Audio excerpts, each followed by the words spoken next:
నమస్కారం ఈటీవీ 360కి స్వాగతం ముందుగా ప్రధానాంశాలు జాతీయ న్యాయ నియామక సంఘం రాజ్యాంగ వ్యతిరేకం సుప్రీం కీలక తీర్పు అధ్యయనం తర్వాతే స్పందిస్తామన్న కేంద్రం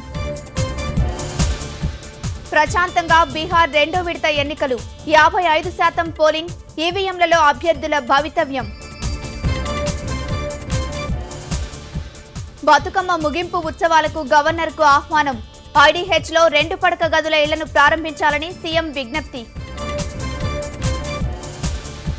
మార్చిలోగా పాలమూరు పెండింగ్ ప్రాజెక్టులు పూర్తి చేయండి పనులు ప్రారంభించని సంస్థలపై చర్యలు తప్పవన్న మంత్రి హరీష్ ఎనుమాముల మార్కెట్లో దళారుల మాయాజాలం తడిసిన పత్తికి భారీ కోత ఆందోళనలో రైతులు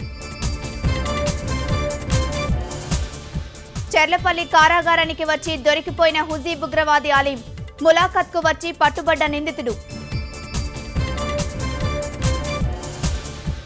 సమిష్టి కృషితో సంపూర్ణ స్వచ్ఛత వైపు అడుగులు ఆదర్శ గ్రామంగా రూపుదిద్దుకుంటున్న నిజాంపూర్